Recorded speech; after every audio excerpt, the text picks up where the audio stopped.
Alright, welcome everyone. Sorry for a little bit of a delay. I was having issue with our scoring software, but I hopefully think that everything should be up and running. With a little bit of delay, as you can see that we're already gridding here for the race for our drivers. They've already completed qualifying. We're getting ready here for 40 minutes at Phillip Island. I'm here with Eric Mickey, and my name, of course, is Finney Dacuna, here for the SRF Weekend Warriors, Eric, and I think we're looking forward to a pretty solid race. Yeah, it's good to be back, Finian. Yeah, I'm really excited to be back in the mix and watching these guys. And we have a bunch of new faces, at least since I've been in the booth here with you, up at the front. So that's going to be really fun to watch. These new faces hold off the likes of Naselli and Felix Simois, who are coming from a little bit further back in the field than you might have expected. Yeah, absolutely. We'll quickly go through your starting lineup, at least the first few rows. You got Rafael Berbergal starting up on pole. He's been really solid near the front of the field. Gorka Turret going to be starting next to him in second place. Rodrigo Duran going to be lining up in third. Also another good qualifying effort than last week's winner. Jonathan Madden going to be lined up in fourth. In fifth, Wanji Lin going to be starting in fifth in the 30. And Mauricio Naselli all the way back in sixth. Yeah, you got Austin Winter and Fraser Williamson behind them. Then Steven Elson, Adrian Jimenez Vargas, who we've seen run pretty well and almost had an opportunity to win a race earlier this season if things went a little bit different back there. But Felix Simois is going to be a guy to be on the watch for today as he starts back in 16th position. I don't expect him to be there for long. I think probably by halfway he'll hopefully have worked himself up to the lead pack of the race and be part of the decision here at the end. Yeah, absolutely. And quickly, before we go live with the rest of the starting grid, roll across the bottom of your screen, got some people to thank, and that is 42 Stitches. Whether it's that one piece for that special gift or 1,000 to make your organization stand out, 42 Stitches has got you covered. Custom embroidery and heat transfer on a variety of items, shirts, hats, jackets, even flame retardant applications where safety is a concern. Check us out at 42stitches.com and shoot us an email to info@42stitches.com to get your project started. Big thanks to them, and luckily we were able to put this on for them. They've been a great partner to work with, and getting ready to start this race here for these guys. And one thing we need to talk about too before we go green is where on earth David Gaspers is, because he wasn't here last week at Limerock, is not here on the grid this week from at least what we've seen earlier. But we're going to be missing on a big heavy hitter here, so we'll have to see how this race plays out. Yeah, and I think we were talking before we went on air about drop weeks, but he doesn't have many to play with. But here they come around the final corner looking for the green flag. Yeah, these guys are already on the gas pedal, trying to accelerate here out of the final corner. And we get ready to go green here at Phillips Island.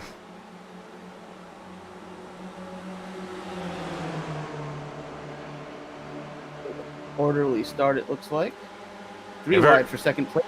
Yeah, it was 3 wide for a second, but they're going to back out of there. You see Jonathan Madden's the car in the black and orange, working around the outside of Rafael Berbergal, wasting no time. He's actually going to take the lead, heading down into turn 2. Great start for the A car.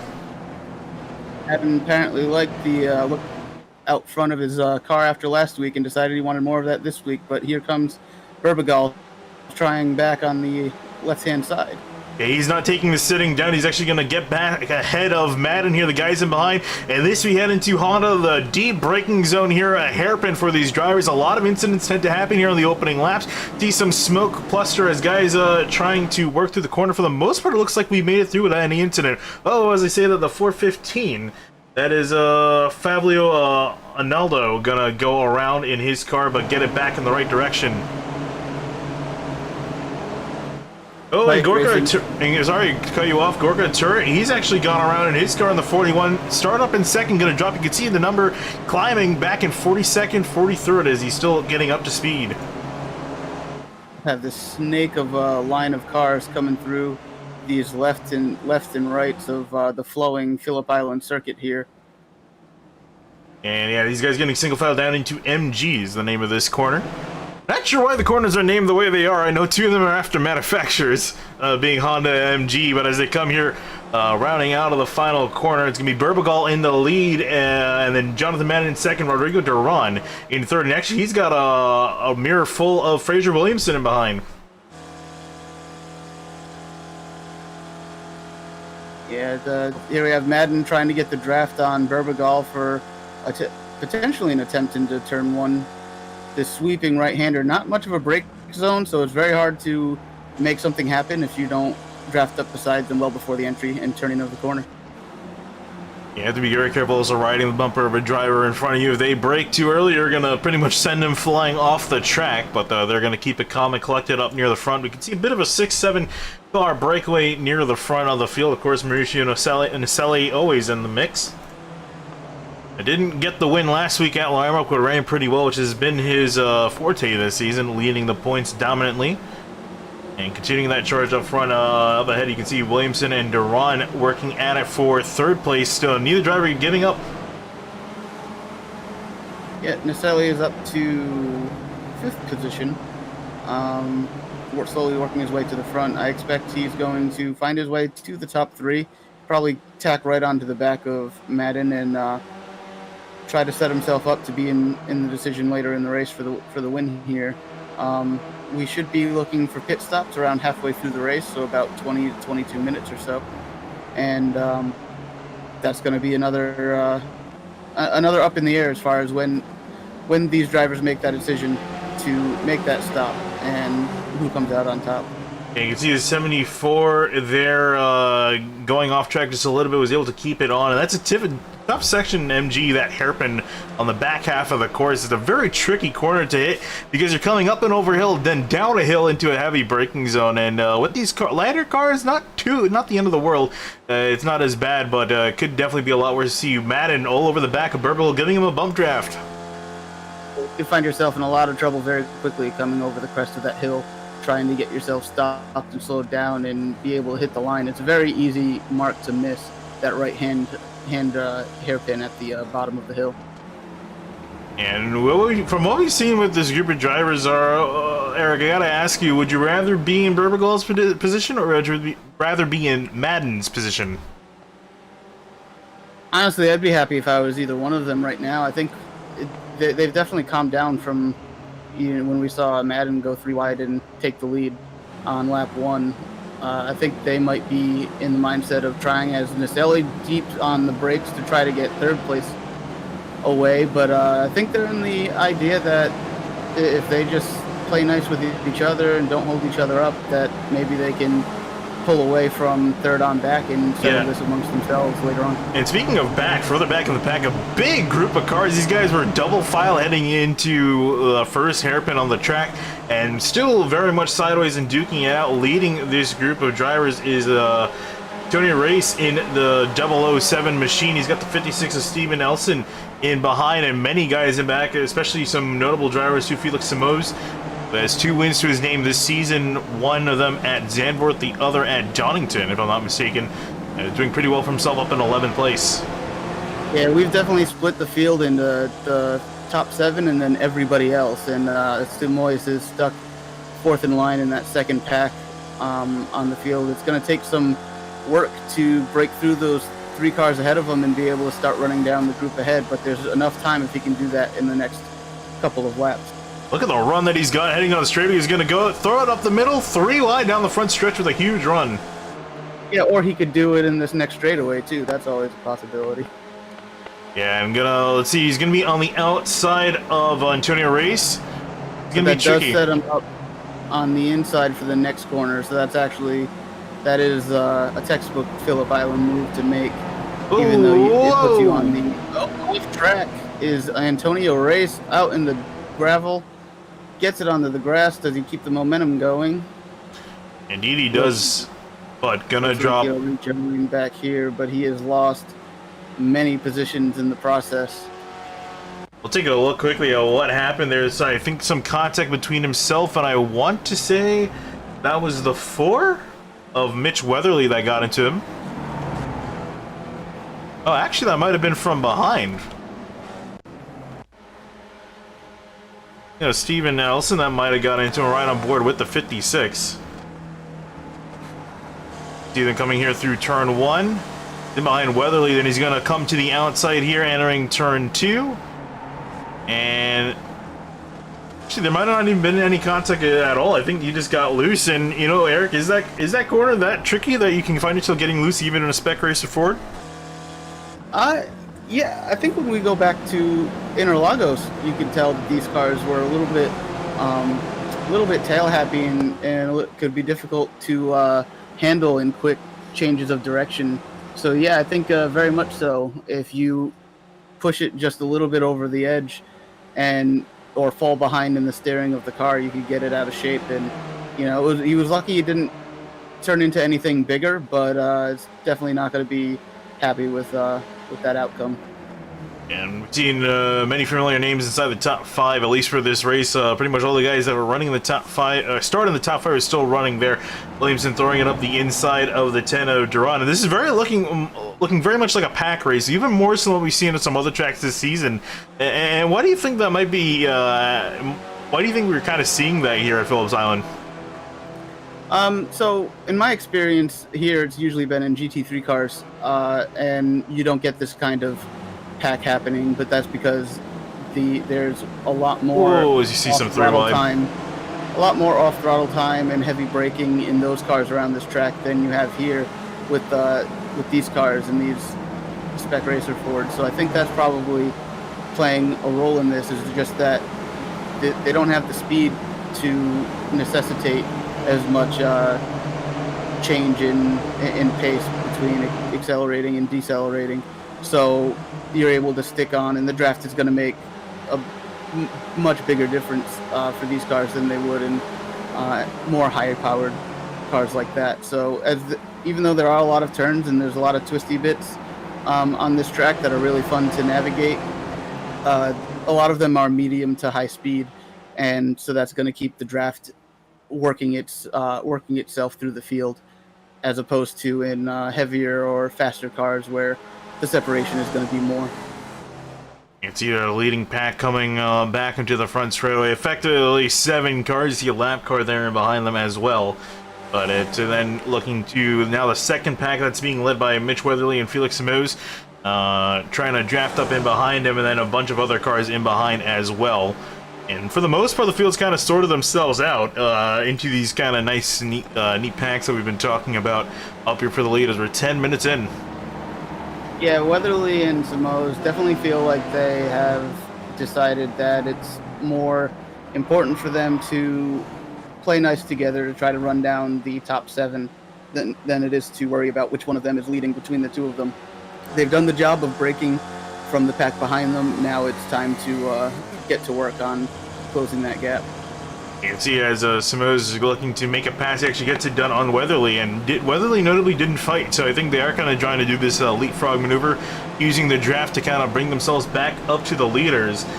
Here's to see if it's going to work. At the moment, it doesn't seem like it, but I think after a few laps, this could pay off. For Simoes' last lap through was a 148.5. Our leaders ran in around the 147 range. You can see 147.8 for Burgle. And for Austin Winter, the back half of that pack ran pretty close to Simoes' time with a 148.3.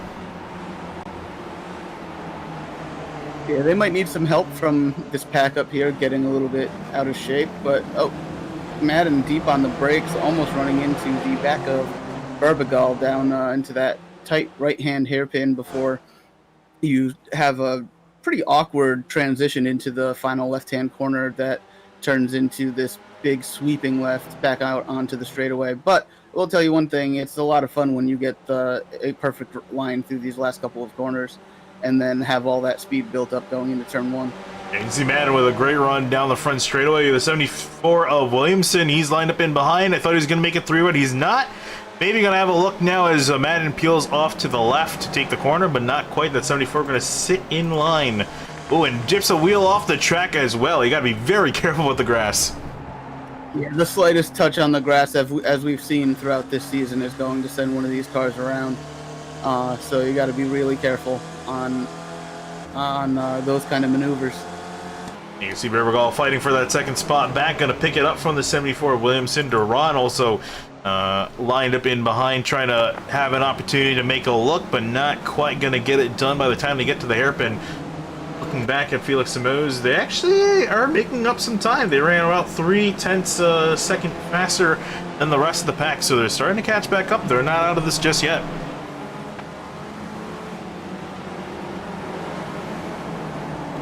Yeah, I mean, they just got to keep doing what they're doing. Don't fight each other when the other has the run.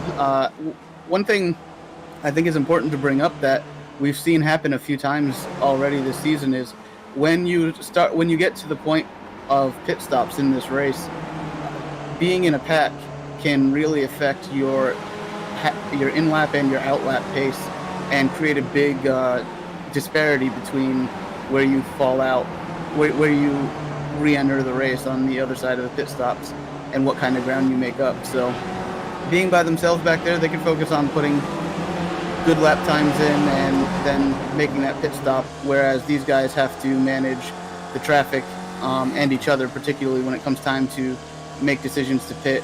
That could really throw people off and affect lap times to the point where the running order could get pretty shaken up after pit stops happen. Yeah, looking at Florence Arabian and Emil Orza all the way back in 17, they were going at it for a position.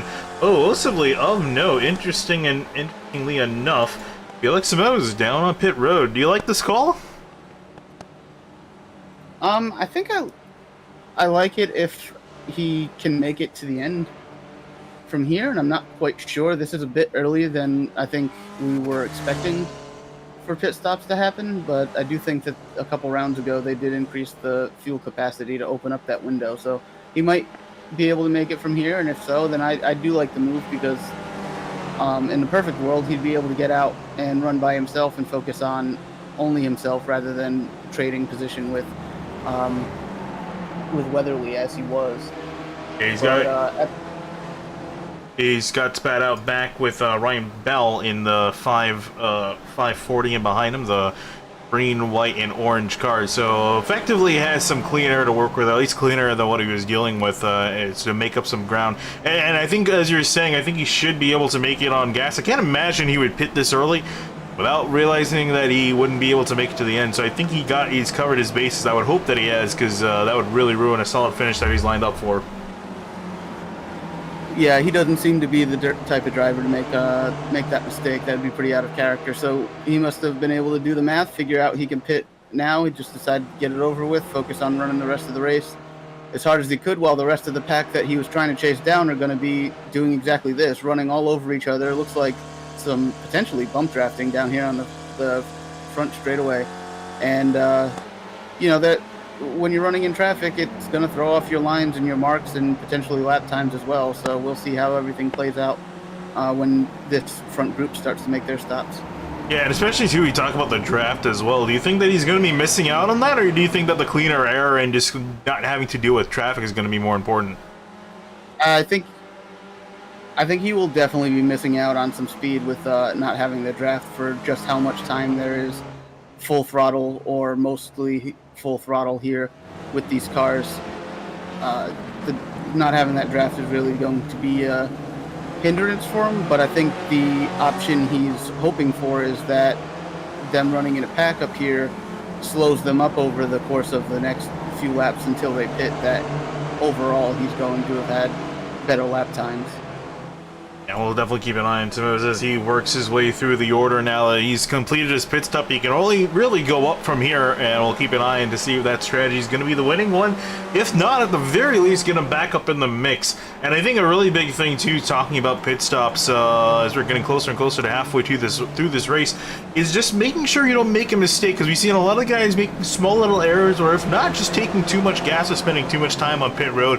And once we've seen from the pit stop happening, we've seen the field spread out quite a bit. So if he's maximized his time on pit road, which I want to say that he has, we'll see if he can go on to the rest of the race here as we continue to see Berbergal and Madden go at it for the lead. I think it's interesting that we haven't seen anybody else follow suit and pit after Simoes did. So he's definitely on an island as far as how he's approaching this race as opposed to everybody else. They're close and they're all over each other every lap here up front, but with I think you can tell from Madden choosing not to make the pass attempts, they have no interest in figuring out who's going to win it right now. They're just, looks like they're waiting for running as best they can, waiting for pit stops to come round and see who can come out on top there. And that's probably how I would be approaching it too, to be honest, is you're not really going to likely be able to break away from anybody without some help from mistakes behind you. So focus on how you can beat these guys through the pit stop cycles in order to come out on top and be on the better end of when the field gets spread out after stops, as they tend to happen. Yeah, looking at the weather too, didn't get a chance to look at it before the race started. Air temp 66, track temp 71, so pretty cool, as cool as you're going to see it on iRacing. So these guys have some optimal conditions to work with and not be sliding around. We see these guys be pretty grippy, except in some of the higher downforce corners, which I guess, you know, is not too much of a surprise considering it's a spec race before. You're not made to go flying through a corner at a too high a speed. Yeah, and these are the perfect kind of conditions you want to race this track with. A lot of grip, you can really push. There's a lot of different options you can take as far as choosing different lines to get through these different sections of corners, that a lot of them are connected in different ways, that there are multiple opportunities to do something different from the guys around you to try to pick up some time. You can see the run that Madden gets on Burbagal before they even come really to anywhere near the pit straight. He's got a massive run. Williamson looks like he's going to sit him behind, and these guys have been trading blows constantly throughout the laps here. And seeing once these pit stops occur, who's going to follow suit and who's going to stay out. Because I think that's really going to, you know, potentially affect the outcome of this race. That being said, also looking at lap traffic, I don't think these guys, considering the relatively long lap, will see much traffic at all. No, I don't think so. If we see drivers start to have some more problems or particularly bad calls for the second half of the field in pit lane, I think we might see some traffic. But I mean, it seems like every race I've done, the leader has found themselves in a situation closing laps where lap traffic could go one way or the other pretty big for them. So I don't think they're out of the woods as far as that's concerned.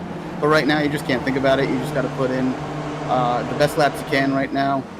And we're approaching about the time we would normally see pit stops happen, but it might be the better option for these guys to run out the fuel. Just run it till it's empty, come in, take as little fuel as possible to get to the end, which will help the punishment you've put on the tires, because they will not be changing tires under the pit stop. So that's probably the best situation to put yourself in. Older tires, but light on fuel. Yeah, absolutely. And looking at Larry McLeod, a good friend of ours, running pretty solidly inside the top 15. Haven't seen too many starts from him in this series, but running pretty well, fighting with Foreign's Arabian, who we saw fighting with... I'm trying to remember the driver's name, can't remember off the top of my head. But we saw Arabian in a battle earlier on, and now McLeod trying to work his way by. McLeod started solid jump up from position from 24th to 14th. Arabian up ahead from 28th to 13th, so both drivers moved up quite a few spots. Things have gone downhill for Gorka Turret. Yeah, I noticed he came to pit road, and he's actually just gone off the track. That's why you're saying things have gone from bad to worse for him? Yes. Oh, he actually had two incidents. What on earth? Okay, so this is the first incident. This is heading into Honda. Into the hairpin they go. And he just went in too hot, looped the car around. Oh, and got hit on the right side by the 222, I believe that was, of Kenneth Batley. I think it's going up again, too. That car is broken, and it does not want to turn. Yeah, so we're going to keep on this, because here, in the next corner, right here, the car just goes straight on. And I'm not sure if he had suspension damage or the car is just absolutely not turning, but ended up shoving a poor dude off the road. Not sure who that was, but yeah, he's pretty much effectively out of the race at this point. He's continued to go off-roading here as I'm following him. Oh yeah, that car is broken. And you can see him trying to limp that thing back to pit road like Lewis Hamilton did in the British Grand Prix. I guess it's a slight spoiler alert. But yeah, but thankfully he's just pulling it in, getting it out of the way as the leaders come by. No one has come into pit from this top lead group here. We got Madden challenging Burbagal again down the straightaway, with Duran and Williamson behind them. Naselli just kind of hanging out there in fifth, which seems to be his trademark move. Just hang out in the top five, and then after pit stops is when he sees what it's possible for him to get and goes for it then. Right on board Williamson here and his view of this kind of battle going on, and we saw something similar. We saw something like this at Zolder, where these guys were relatively patient for the most part in the first few laps, and then towards the later half, they just kicked it off and were going at it like they were after blood. And here you see Williamson just going to shove his way to the left side here. He's actually going to back off here, being a little bit patient, as Burbagal going to insert himself in front of Madden to secure this spot. It's going to get very dicey. You can see these guys starting to double file up here coming out of the hairpin. That, and there is some slow traffic ahead of them on track here, so that could play a major role in how they navigate through these corners and the lap traffic at the same time. Yeah, that's the big thing too. So I'm curious if this may prompt some pit stops. You see a few scattered lap cars up ahead, not in huge packs, but still, it's going to be a pain to deal with, especially as they approach this third sector. You see a car pulling off to the side, letting the leaders on by. But something to keep in mind here. We'll see if they might decide to come in and do their final pit test, because you can definitely make it to the end from here. Yeah, it looks like Madden is really good down into that right-hand hairpin, but he's very difficult to get position on a guy to make a pass there in the preceding corners, and seems like it's a struggle for him not to run into the car ahead of him when they go through that section. But here he is, making another attempt on Burbagal for the lead. These two have been swapping this lead since the beginning of the race, since literally lap 1, turn 1. Yeah, I just want to point out too. We were talking about pit stops. Actually, I was just about to say that as Mitch Weatherly and Daniel Sadro come in to make their stop. The entire top 22 until before this lap have yet to come in, which is pretty rare. We usually see a lot of guys start to dip to pit road around halfway, but a majority of the drivers staying out. And do you think that means anything, or do you think that guys are just trying to run the tank out? I'm thinking it's just a matter of, particularly since the change in fuel capacity, maybe they've all come to the realization that the better strategy is to run it empty and pit early. And then when you look at someone like Felix Simoes, who was stuck in the back of the pack, he's not going to win by doing the things that the group ahead of him does. So he decided to do the opposite and came in very early. And based on when he came in, I would say we've got about, in the next 5 minutes, all these guys should have to pit. Yeah, and I'm actually... they're going to be able to go within 10 minutes of the end of the race. And this...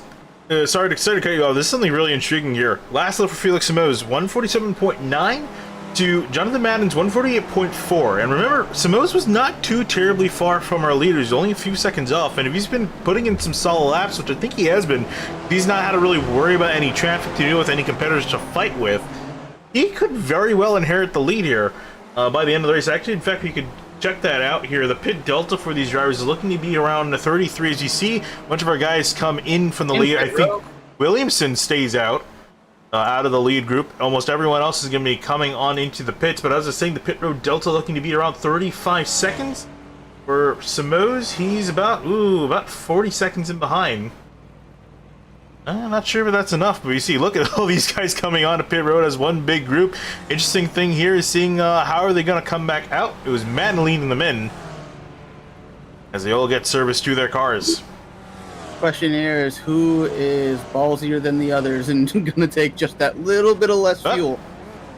Found it. It was Rodrigo Duran. He's going to be the first guy leading these guys off pit road, then Rafael Burbagal, then John Madden, and the others rolling off the pit. So again, that's a bit dicey. Obviously, some of these guys, they're running with fuel calculators. You know exactly how much fuel you need, and we'll see if that's going to be enough for him, or if he'll run out the tank.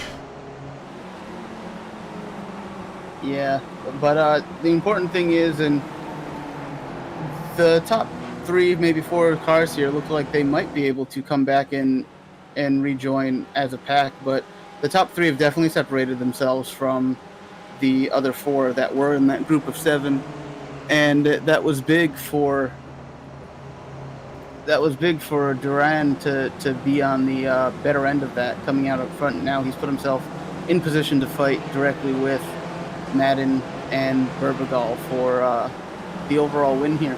Yeah, and actually, sorry to cut you off. Just looking back from Duran, who should be our race leader once this whole cycle's out. Looking back, this is where Felix Simoes is, and so that strategy did not actually work out. I'm not sure we had some incident that we didn't catch and ended up missing, which very much could be the case, but did not make up the time that he needed. Here he is, and here's where our leaders are. He's about a straightaway, about 7 seconds behind. Yeah, looking at his lap times, it didn't look like he was able to run quick enough to make up that difference. As Williamson has stayed out again to push it even further. Let's take a check-in on our Spec 2 category. Who's leading that one? I don't think we've mentioned Oh, him yes. Thank you for reminding me of that. I completely forgot. My brain's been a mess with the way this race started. Greg Stefani, actually, he's coming into the pits as our, not only our race leader, but also the points leader in this category. He's done a phenomenal job this season so far. I'm trying to look at where his other main competitor is. I can't quite seem to find him down the order. But he's currently competing with Maximine Dietmassen, currently inheriting that lead. Again, it's the drivers with a number under 200 that are in Spec 1. Everyone else is with a number above 200 is considered Spec 2, and typically Spec 1 drivers are drivers with over 3,000 iRating. So very skillful drivers, and we definitely saw that last week at Lime Rock, which was actually really clean, considering we had 60 Spec Racer Fords. I was very impressed with what I was able to see at Lime Rock, where such a small bull ring of a racetrack and that many cars were able to fit on one track there and have good, clean racing. Says a lot about the talent involved in this series and in this field and behind the wheels of these cars, which is great to see. Ooh. Williamson comes into pit now, finally. No longer can push it any further, so we'll be watching to see where he cycles out. I'm trying to see quickly where our leaders are. Behind him, they're running. It's going to be close between them. I don't know if if he's going to be ahead or if he's going to be in behind. We'll see when they come back out. I was also looking back at Gary McAreevy in the 67 car. He has damaged. His machine was running pretty well. Not sure what caused him to retire. Fraser Williamson, he's off and away from the pits. I think we're about to see our leaders pass on by. Here they come. Oh, he might be up to speed by the time they get to the corner. This is going to be close. It is. There's Berbagal, and there's Williamson here. He's going to come back in the racing, going to shove his car in front. Going to be clear by a few tenths of a second, so really good stop. Not sure that's going to win him the race, but it definitely bought him some time. Oh, very impressive, though, to come out on top out of that scenario. He had 2 laps running by himself without any draft help and was able to come out that far ahead, almost about a second ahead of everyone else. And that's all you can ask for with 10 minutes to go. Give me a second and let the guys behind me battle, and I'll go to work and see what I can do. So that's very impressive. Yeah, I think that's the big thing for these guys in behind now. They have to kind of get themselves a little bit sorted out. I think they've effectively caught up to Williamson here. They got 7/10 of a gap as we look off of the roll bar from Jonathan Madden here. You see him actually get a little bit sideways as well. Yeah. Just that's one of those things. If you look at what it looked like when Madden and Duran and Berbagal pit, they came in with that pack all together. They had to be a little bit more cautious.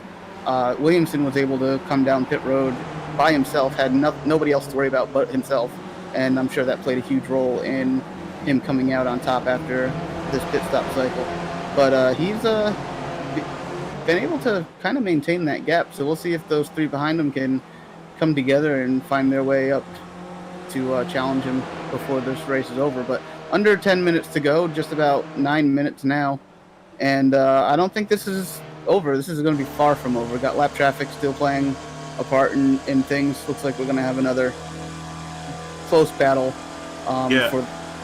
And another battle that's going on in behind is for 5th place, Marussia Naselli and Austin Winter. They've kind of lost out on the pack by about 2.5 seconds, so they're not completely out of it, but they're definitely losing chance of winning the race here if they can't catch back up to Williamson and company. It looks like they're bump drafting down the straightaway, so they're definitely trying to work together to get back there, but it's going to be a bit tough to get back up to the leading pack. And that can mean that for Naselli, he might not have a chance of winning the race. And we were talking about, too, him just kind of sitting back, playing it easy. In this case, do you think he might have played it a little bit too easy? Yeah, he, I think, you know, that's the risk you run when you try to, and I've been on that end of it too. I'm a more conservative driver myself, and that's the risk you run, is that if you take it too easy and you don't put yourself in the absolute best position when it comes time for pit stops and something like that, you run the risk of not being able to capitalize like you thought you would be able to, and it just kind of working against you. But I mean, he is the point leader by almost 40 points over Gaspers, who isn't here this week. And then I believe behind him is Simois, and he's ahead of Simois, I think. Still overall in the big picture looking good for him today. He's inherited 8th place after pit stops have cycled out for the rest of the field. He's a bit ways behind the leading pack, which are around 5 seconds up the road from him, at least Adrian Vargas, but still setting for 8th. Not too terribly bad of a race for Samos, considering he started in 16th place, so still was able to gain position. But up for the lead, you can see that lead's effectively fallen as Duran now side by side with Williamson. Yeah, this pack is definitely a pack now, as the 4 of them have come together.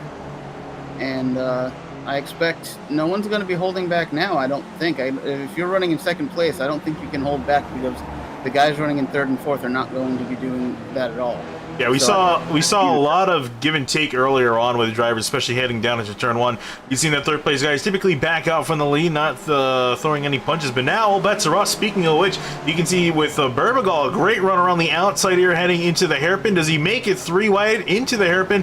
Is not going to sit in behind his teammate. Duran going to take away the lead here. Volunteered to be the rabbit, as everybody else tries to chase behind. Williamson settles himself back in 2nd place. He's going to see if he can return the favor here on Duran down the front straightaway.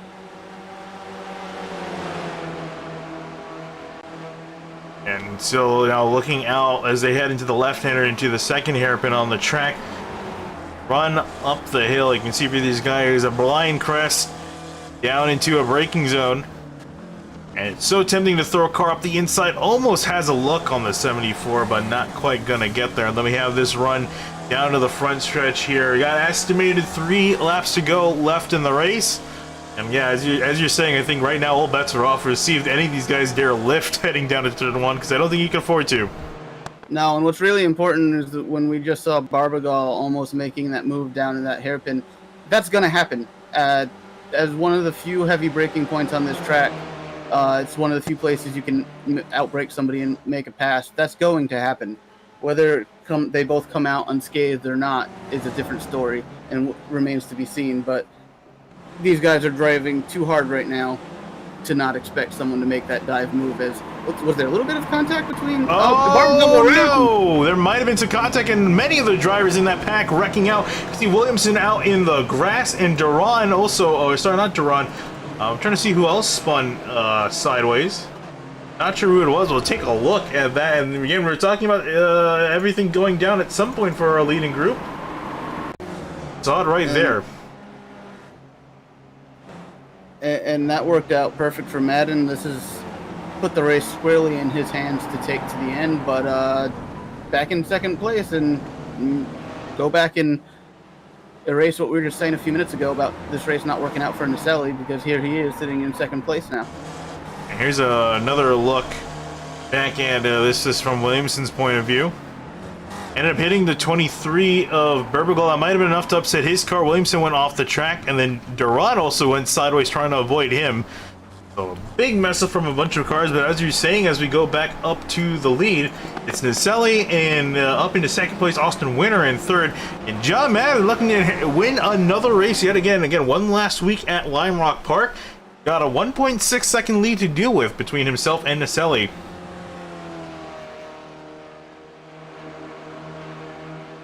Yeah, this is, I mean, depending on how strong Madden continues the 2nd half of the season run, he's pretty far out of it in the points. But if he keeps showing up and winning these races, he could turn that around by the time they get to the last couple weeks of the season. You can see Austin Winter giving a bump draft to Naselli, trying to make up some time.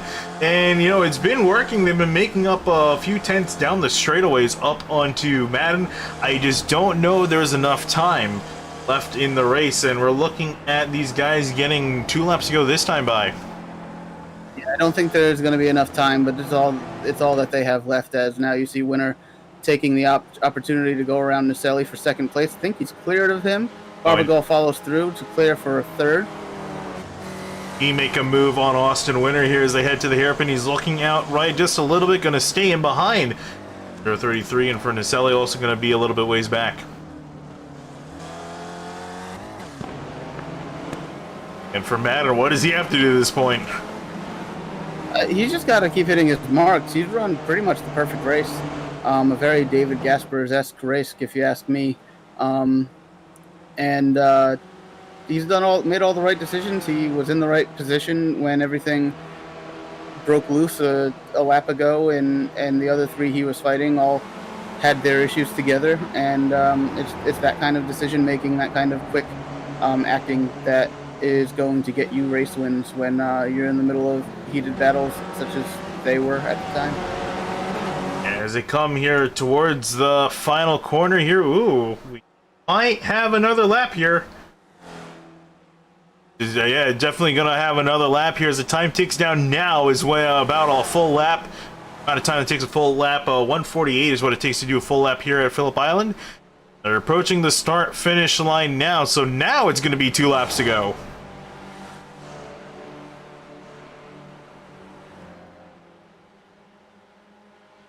Oh, sorry. I think I misspoke. I mean, I think now is the time for the light flag. Is what I meant to say. Yeah, I'm sorry. I was wondering. I was like, am I behind? I don't understand. But yeah, I think yes, that should have been the white flag, as they crossed with, I think, about 10 seconds less than a lap. That's what I meant to say. Yeah, so I can't count, but white flag is in the air now for these drivers here, and the battle for second place still brewing. Man looking to be comfortable in his lead. These guys not so much, as Barbagol still fighting for the second place on the podium, side by side with Winter.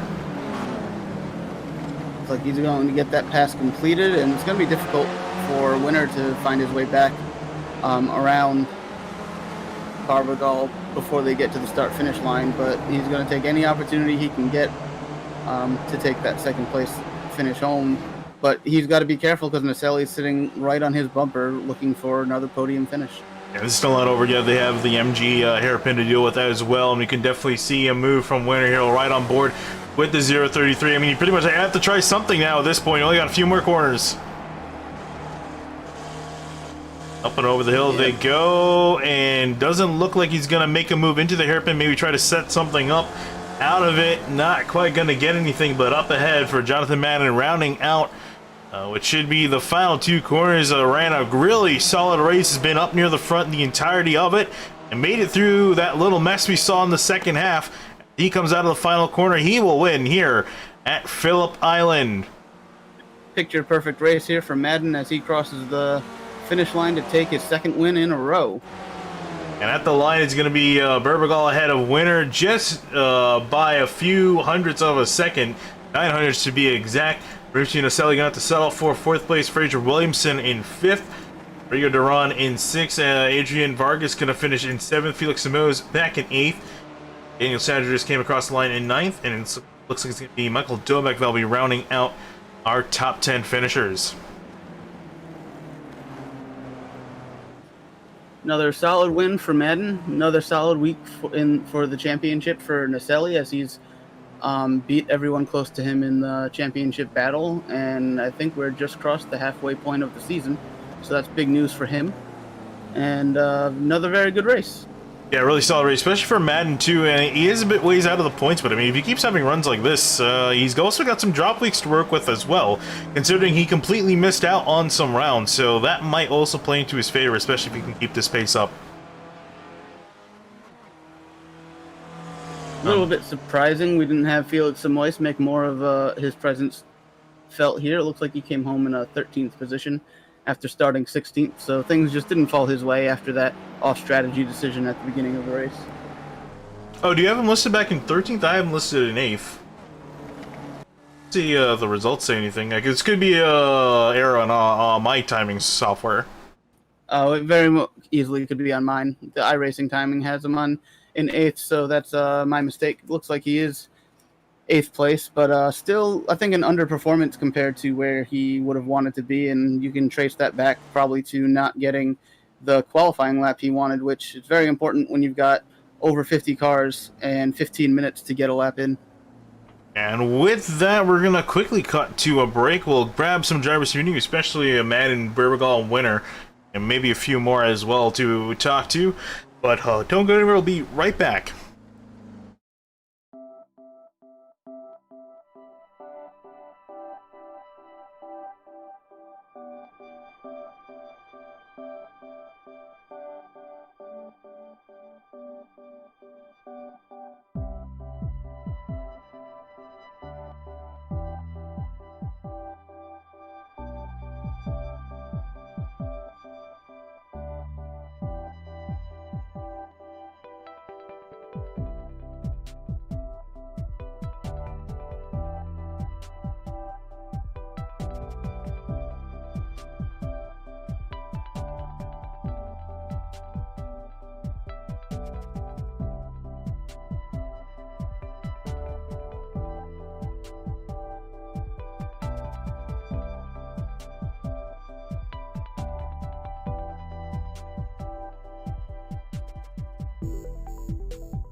Alright, we're back live here with your race winner, John Madden. And John, you've been on a roll lately. Last week you had your win at Lime Rock here at Phillip Island. What's really, brought this newfound pace out of you? We've seen you've been fast earlier, but now you really seem to be found another year. Yeah, earlier in the season I had a bunch of technical problems. I had a bunch of problems with my driving, all kinds of stuff. So once I got that all fixed up, I had to take a few weeks off, get a new computer and all kinds of new stuff like that. And I'm back, happy, everything's working fine. I can just concentrate on racing. So that's what I've been doing. It was good fun. Yeah, it really was some good fun, and we saw you were fighting up there with Burbergal for what felt like forever for the lead of that race. What was your kind of strategy fighting with him? Were you trying to, just kind of keep yourself ahead, or were you trying to stick him behind, or what was going through your head? I was just sort of at the beginning. I was just kind of feeling it out. Wasn't sure entirely what everybody wanted to do, but Ruff and I were cool. We were just, we were bump drafting, and every once in a while we pass each other and let the other guy go for a while. Nobody else really was looking to take second place, so we just rolled with it that way. And yeah, it was fine. It was cool. We were just cruising. All right, John. Nice talking to you. Hopefully, see you next week, where potentially you can do 3 in a row. you there. All right, moving on to the Spec 2 category race winner. That's Greg Stefani. And Greg, you've been absolutely killing it in that category. Another win for you there, finishing 14th overall. Admittedly, we did not really get a chance to look at you for your race a whole lot. We mentioned you briefly, but how did your race go? It was pretty tense the whole time. Obviously lots of draft and pack racing, and a little bit of excitement with lap traffic, but nothing too horrible. Yeah, and obviously, again, as you were saying, you've been killing it in the points. Do you have any concerns from any of the drivers in behind catching you at this point of the season, or do you kind of feel that you got a comfortable lead for the rest of the season? Well, I'm glad that I have it, because historically I've not been particularly good at Mid-Ohio, and I'm not really strong racing on the Nordschleife, so the last half of the season has some weak points for me. We'll definitely see how you're going to perform when you head there. But Greg, thanks for talking to us, and we'll see you next week. Yep, thanks guys, and thanks to 42 Stitches. Absolutely. Yeah, and actually, I want to give again another plug to 42 Stitches. Do have to apologize again for the stream being a little bit messy, having to get started late with some technical issues. But with 42 Stitches, thanks to them again. And for 42 Stitches, whether it's that one piece for a special gift or 1,000 to make your new organization stand out, 42 Stitches got you covered. Custom embroidery, heat transfer on a variety of items, shirts, hats, jackets, even flame retardant applications where safety is a concern. Check us out at 42stitches.com and shoot us an email to info@42stitches.com to get your project started. Eric, with that being said, a pretty solid race, all things considered, especially up for the lead. We had, 7 cars in a pack at sometimes? Yeah, I think this kind of went the way a lot of the races have gone. You get a pack of 4 to 7 cars that are able to separate themselves from the rest of the field for the first half of the race, and then it all comes down to that pit stop cycle. How can you get on and off a pit road? Do you take just the right amount of fuel? Do you get into your box right? Do you get on the exit right? Do you exit pit road the best? We saw Williamson was able to make up ground and come out with a pretty substantial lead compared to what we saw the entire race. After that, it turned out not to be enough as he was caught. And then, just like seemingly every race, there's when the drivers start to push it just that little bit more, something will happen, and it's a matter of who makes the right decision and places their car in the right spot to avoid any complications and come out on top. And for the second week in a row, it was Madden who was able to get that done, and Naselli, who just once again just being consistent as possible if you're looking at the broader picture in the championship. So yeah, I mean, solid race from these guys, but I think anyone who's watched a couple of these races would know to expect them to be on their best every time out there. So looking forward to the rest of the season. Hope I get to call a few more of these with you, because they're a lot of fun. Yeah, actually, I think you're going to be with me next week for the series. Let me double check real quick where they are heading to. I don't know off the top of my head. We are going to be heading to, not Monza, that's another series that we're covering. Weekend Warriors going to be heading to Mid-Ohio, and that's what Greg was talking about. He was saying he's not particularly strong there. Definitely going to be an interesting track. We actually covered this series a few months ago at Mid-Ohio. I think it was just for a one-off event at that point in time, but looking forward to seeing them race there again. But for now, my name is Finney DeCuna here with Eric Mickey. We're SYM TV, and we'll be signing out. Thank you for watching.